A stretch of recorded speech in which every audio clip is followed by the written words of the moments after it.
how does this like add up? Well, the most recent estimates is that many of us in America are eating the equivalent of one credit card's worth of plastic in our body every week. And think about the things that cause plaque, right? Ultra-processed foods with unhealthy fats, packaged in plastic that you might microwave, and having all that stuff out there. So, I mean, look, I guess what I'm trying to tell you is that this is a new concern.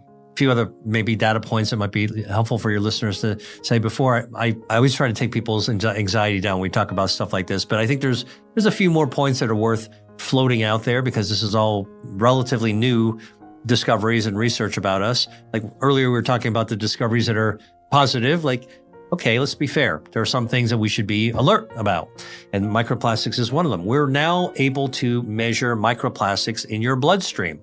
We don't do it routinely, but you can measure it in the blood. You can measure it in the plaques, the narrowing of your arteries. And they've also found microplastics in human brain. So much microplastics, by the way, that if you could take a kitchen scale, the kind you'd measure out for weighing dough for a cake, all right, and you can measure the weight of the plastic in the brain on a kitchen scale, all right. It's not the old type of scale with a chain, but a very sensitive scale. That's how much plastic can accumulate in your brain, and that plastic has been shown to stimulate inflammation. Not surprisingly, brain inflammation clearly associated with cognitive defects, brain fog, all these other things you don't want to have. And we're scratching our heads saying, hey, why are we a society dealing with so much dementia? I don't know. Maybe the microplastics are playing a role. It's not the magic bullet answer, but wow, this is another thing that we need to be aware of. Found it in testicles. All right. So if you're a guy and you're like, I ain't scared of no microplastic. If I told you it's in your balls, all right, you might think twice. They find it in urologists who are doing surgery on the human penis have found microplastics studded in the tissue, in the muscle of the penis. How did it get there? I don't know. But obviously it somehow got there from the bloodstream or some other way. You can guess on that. But the fact of the matter, they find it in the penis. Well, one of the theories is that.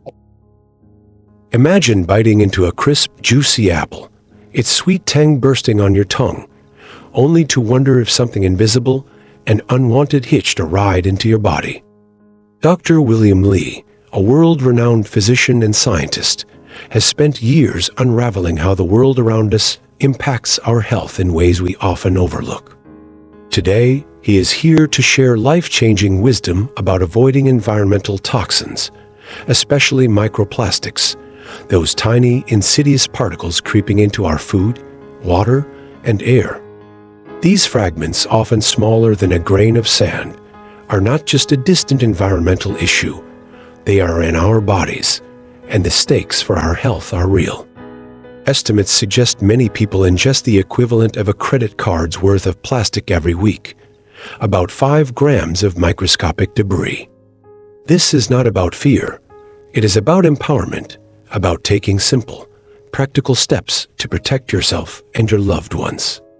What if you could make choices today that shield your body from harm tomorrow? Let us dive into Dr. Li's insights, woven with stories and actionable tips to help you live healthier in a world full of hidden challenges. Stick with us, and at the end, please like, comment, subscribe, and share this video to build a supportive community around this vital topic. Share your thoughts or experiences in the comments to inspire others. Picture Dr. Li in his kitchen, chopping vibrant carrots and leafy greens for a family dinner. Years ago, he noticed something troubling. His favorite cutting board, a cheap plastic one, was shedding tiny flecks into his food. That moment sparked a realization. Microplastics are not just in oceans or fish. They are on our plates, in our drinks, and even in the air we breathe. These particles come from degraded plastic bottles, food packaging, synthetic clothing, and even cosmetics.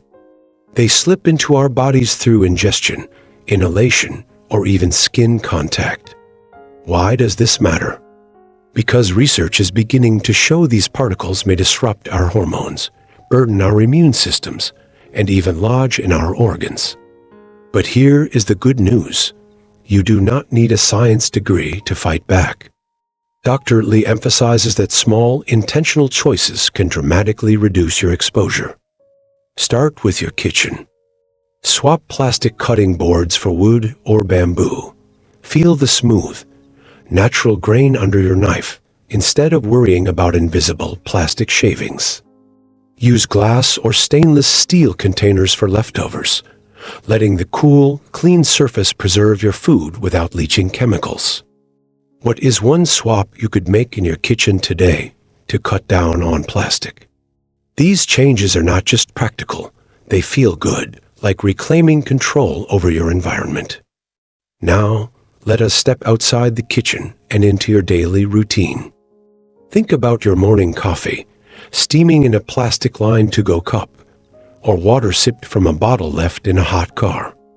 These everyday moments can introduce microplastics into your body. Dr. Lee shares a story of a patient, Sarah, who loved her reusable plastic water bottle, but noticed it smelled odd after months of use. When she switched to a stainless steel bottle, not only did her water taste crisper, but she felt a sense of relief knowing she was not sipping plastic particles. The solution is simple. Invest in a reusable glass or metal bottle.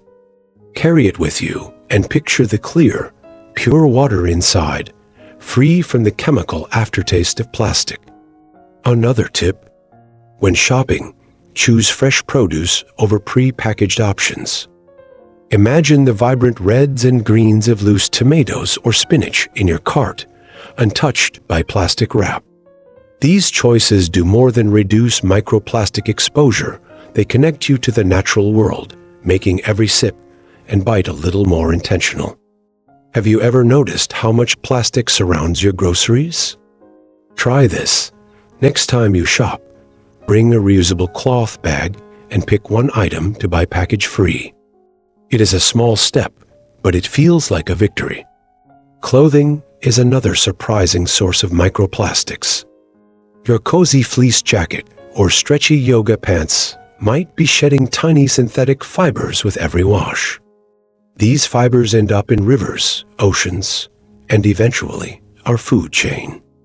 Dr. Lee recalls visiting a coastal town where fishermen described pulling up nets laced with plastic particles alongside their catch.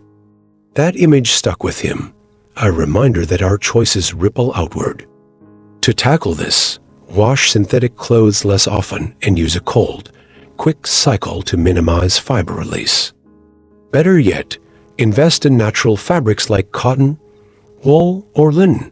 Feel the soft, breathable texture against your skin, knowing it is kinder to the planet.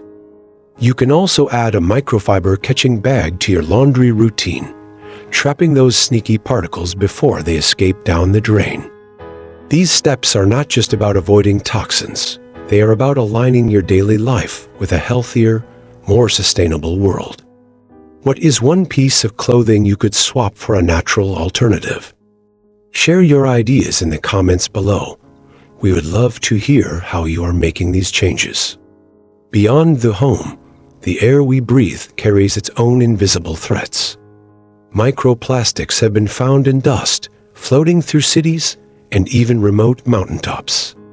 Dr. Lee once hiked a pristine trail, expecting clean air, only to learn later that even those breezes carried plastic particles. It is unsettling, but there are ways to fight back. At home, use a vacuum with the HEPA filter to trap dust and microplastics, and open your windows to let fresh air dilute indoor pollutants. Houseplants like lush green spider plants or peace lilies can also help clean the air while adding a touch of nature to your space. Picture their leaves swaying gently, pulling in toxins and giving you a cleaner breath.